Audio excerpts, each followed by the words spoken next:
Te revoilà! Ne perdons pas de temps et allons retrouver Scintillante et Eden qui viennent d'arriver dans la petite maison de l'écureuil qui est sur le point de leur servir des petits fruits ronds et oranges. Scintillante et Eden s'asseyent à table. Les chaises sont trop petites. Eden tombe.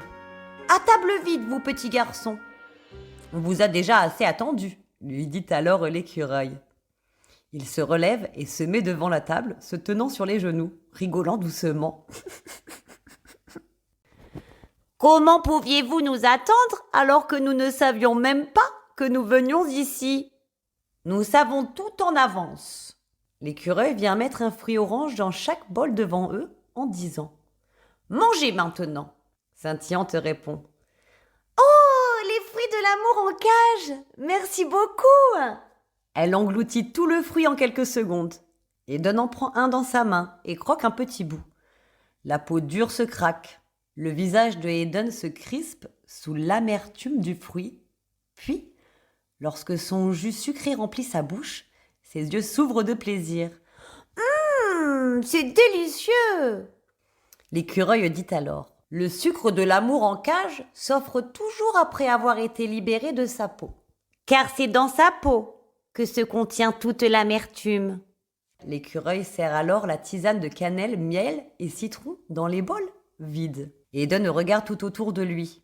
Il est ébloui et se touche les yeux. « Mes yeux, les couleurs sont comme plus présentes ou plus claires, je ne saurais dire. » Scintillante lui dit alors « Les fruits ici ont des propriétés qui dépassent celles de la terre. L'essence se développe et les couleurs véritables se dévoilent. » Scintillante respire profondément la tisane. Une brume au-dessus des bols se forme et bouge en dansant devant eux. « La brume !» dit Eden.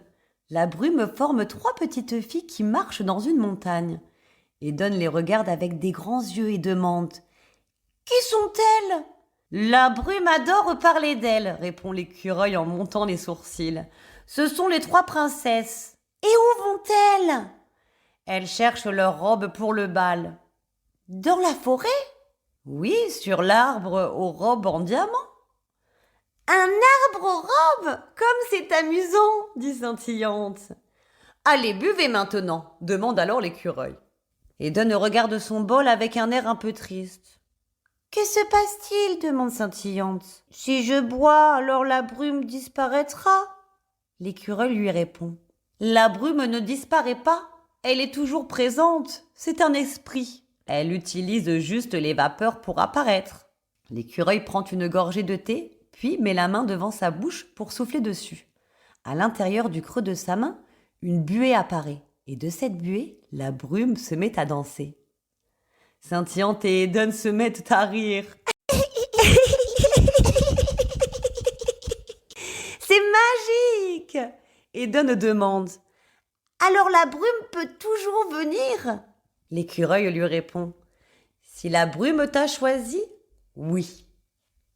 Eden sourit et boit rapidement la tisane. Comme j'avais soif! Il met la main devant sa bouche et souffle dessus. Mais la brume n'apparaît pas. L'écureuil lui dit alors « Ça demande de l'entraînement. » Eden continue de souffler sur sa main. « Nous devrions partir maintenant. Nous avons tant à voir, » dit Scintillante. Eden se lève. « Oui, partons trouver les princesses. Allons-y. » Il se dirige vers la porte. « Merci 1000 fois pour cet accueil si chaleureux. Toi, petit écureuil, on ne t'oubliera pas. » Par où devons-nous partir pour rejoindre les princesses ? Je voudrais vraiment les rencontrer. L'écureuil bouge son museau et ses petites moustaches. « Le reflet doré !» crie Eden. « Vous l'avez vu ? » ?»« Oui !»« Alors c'est qu'elles vous ont déjà appelé. Allez vite les retrouver. Vous ne voulez pas les faire attendre aussi. »« Allons-y !» dit Scintillante. Ils sortent de la maison de l'écureuil, reprennent le couloir de terre, ouvrent à nouveau la porte et sortent. Se tenant debout au pied de la montagne orange, ils regardent la montagne qui commence juste en face d'eux. Ils montent sur la montagne qui est remplie d'arbres en fleurs roses et blanches. Le sol est couvert d'herbes vertes, avec des pans de fleurs violettes, d'autres de fleurs blanches et d'autres encore de fleurs jaunes. « Et si nous ne voyions plus le reflet doré ?» demandait Dunn. « Alors on continuera d'avancer. Comme nous sommes destinés à les rencontrer, elles croiseront notre passage. » Ils avancent sur la montagne, et Dunn commence à fatiguer et traîne des pieds. Il s'assit sur un petit rocher. « Et pourquoi ne pas les attendre ici ?» Scintillante se retourne pour le regarder et reprend la route en disant « Nous ne rencontrons pas les choses qui nous sont destinées en attendant sur un rocher. » Et Dunn bouge les lèvres en faisant la grimace, puis se lève et la rejoint. Les fleurs les embaument de leur doux parfum et le chant des oiseaux les accompagne sur leur chemin. « Lorsque la marche nous paraît difficile, alors on peut en oublier d'apprécier ce qui nous entoure, dit Scintillante. Et Dunn regarde autour et pointe du doigt chaque fleur qui croise en disant « Une fleur, une fleur, une fleur. Oh, et encore une fleur !» C'est alors que le reflet doré se pose sur son doigt. Il s'exclame « Le reflet doré !»« Où ?» demande Scintillante qui vient vite à ses côtés. Mais le reflet doré a alors disparu.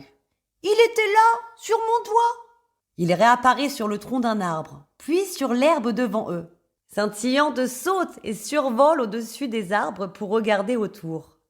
« Je vois le reflet, il bouge et se rapproche. » Elle redescend près d'Edon et montre une direction vers la gauche. « Nous devons aller par ici. » Edon court dans cette direction et s'essouffle. Il se pose à terre pour reprendre son souffle. Les yeux fixés sur le sol, il voit alors plusieurs reflets dorés bouger sur l'herbe. Une petite voix au-dessus d'eux lui dit alors « Que fais-tu par terre ?» Edon lève la tête. Les 3 petites princesses sont là à le regarder. 2 d'entre elles sont de la même taille et ont des cheveux longs blonds foncés, avec de grands yeux verts. La 3e, la plus petite, a des cheveux courts bruns avec une frange et des grands yeux marrons. Toutes les 3 portent des robes blanches longues qui traînent au sol. Et sur leurs robes, des fleurs de toutes les couleurs. Elles ont sur la tête une couronne en or. Leur couronne reflète les reflets du soleil tout autour d'elles. Edon se lève en disant « Les 3 princesses !» La plus petite dit alors « C'est nous, les 3 princesses. Je suis Élise. Et moi, Kayla. Et moi, Layla. »« Oh, la belle étoile, es-tu réelle ?» Elles disent toutes les 3 en même temps. Scintillante vient tourner autour des princesses. « Je suis bel et bien réelle, mais je ne viens pas de votre ciel. »« Ah, ça, nous le savons, nos étoiles ne sont pas dorées, » dit Kayla. « Elles sont de quelle couleur ?» demande Scintillante. « Ça dépend de quelle montagne vous les regardez. Ici, sur la montagne de l'été, leurs lumières sont roses, » dit Layla. « Mais sur la montagne de l'hiver, elles sont blanches, » dit alors Élise. « Et sur la montagne de l'automne, elles sont oranges, » dit Kayla. « Et sur la montagne du printemps ?» demande Edon. « Le printemps ? Mais qu'est-ce que c'est ?» demande Élise. « La saison après l'hiver !» répond Scintillante. « Il n'y a que 3 montagnes ici, » dit Kayla. Elles se regardent les unes et les autres et disent en même temps « Nous devons y aller !» Puis se tournent et commencent à marcher. Lorsqu'elles marchent, des fleurs viennent se mettre sur la traîne de leurs robes. « Attendez !» dit Edon en courant derrière elle, suivie par Scintillante. « Où allez-vous ?» Les princesses répondent alors toujours en même temps, car elles connaissent en avance toutes les questions d'Edon. En effet, sur la planète aux montagnes, les enfants ont tous le don de télépathie. Elles lisent dans les pensées. « Il nous faut trouver l'arbre aux robes en diamant. Le bal approche à grande vitesse. »« Et où est-il cet arbre ?»« Nous ne savons pas, nous le cherchons. » « Alors on peut vous aider à chercher ?» « C'est bien pour cela que vous êtes là, n'est-ce pas ?»« Nous avons tellement de chance d'accompagner des princesses. Êtes-vous les seules princesses de la montagne ?» demande Scintillante. « Qui d'autre pourrait être princesse si ce n'est nous ?»« Sur Terre, nous avons plusieurs princesses pour plusieurs pays. Ici, nous n'avons que des montagnes. » Scintillante et Edon se mettent à rire. Les princesses les regardent un peu perplexes, ne comprenant pas pourquoi ils rigolent. Elles continuent d'avancer un peu plus rapidement. Edon court à côté d'elles. « Pourquoi avancez-vous dans cette direction? Notre instinct nous guide. C'est quoi l'instinct? Elles posent leurs 2 mains sur leurs tempes et disent: une petite voix qui parle à l'intérieur que nous entendons là. Elles posent alors leurs mains sur leur poitrine et continuent. Une sensation douce qui surgit à l'intérieur que nous ressentons là. Je n'entends pas et je ne ressens pas, dit Eden. Tu l'as tout comme nous, il est juste moins présent. Nous suivons toujours la sensation et écoutons toujours la voix. Que fait l'instinct si vous vous trompez de chemin? La petite voix s'éteint et c'est alors beaucoup d'autres voix qui commencent à parler dans notre tête. La sensation douce devient lourde comme un poids de terre qu'on aurait avalé et qui resterait coincé sur notre poitrine. Et comment demande-t-on à l'instinct? Tu penses à ce que tu veux, tu l'imagines et tu seras guidé. S'il ne te guide pas, c'est que ce que tu veux n'est pas censé être pour toi. Scintillante vole et danse en rond autour d'eux. Depuis combien de temps cherchez-vous l'arbre? Nous sommes partis il y a 3 nuages. 3 nuages? Les journées sont faites de nuages et la pluie annonce toujours la fin de la journée. Eden regarde au-dessus de sa tête. Un grand cumulus blanc bouge doucement au-dessus d'eux. Mais alors il pleut chaque jour? Oui. Avant la nuit, le temps d'un nuage exactement. Eden demande: et combien de temps est un nuage? Les 3 princesses rigolent en répondant: un nuage est un nuage.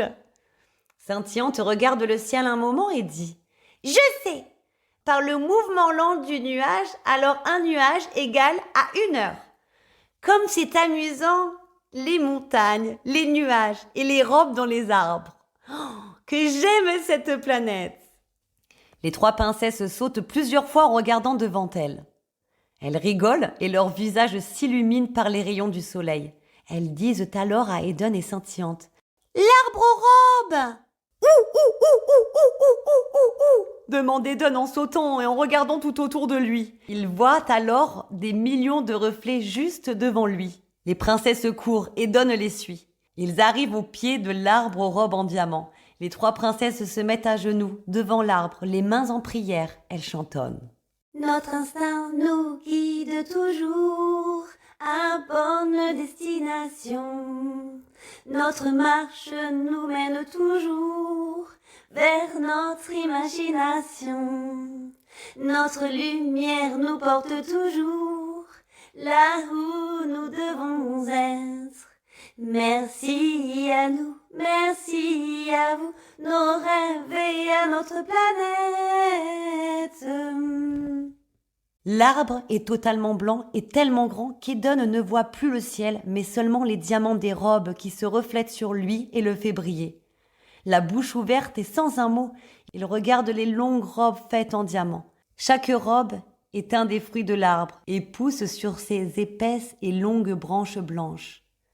Les robes ressemblent à des fleurs en cloche et sont toutes de couleurs différentes.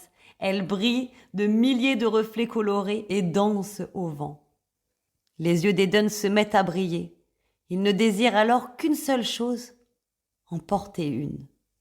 Scintillante tourne autour de l'arbre et dit: mais comme vous êtes majestueux, monsieur l'arbre, je n'ai jamais rien vu de tel que vous, et j'ai pourtant vu briller toutes les étoiles du soir. Quel plaisir pour les yeux et quelle beauté pour le corps. Vous offrez au cœur l'immense joie des vœux et rendez à l'impossible le possible dit heureux. L'arbre donne-t-il facilement ses robes en diamant? Eden pourra-t-il en prendre une aussi? Que vont-ils faire après sur la planète aux montagnes? Peut-être iront-ils au bal. Je te laisse un peu l'imaginer. Et maintenant, chaque jour, apprends à écouter et à ressentir ton instinct. Cette petite voix réconfortante et ce sentiment doux, comme lorsque tu manges un doux bonbon. Il t'aidera à chaque pas que tu feras. Je te retrouve très vite pour la suite de l'histoire de Scintillante la filante.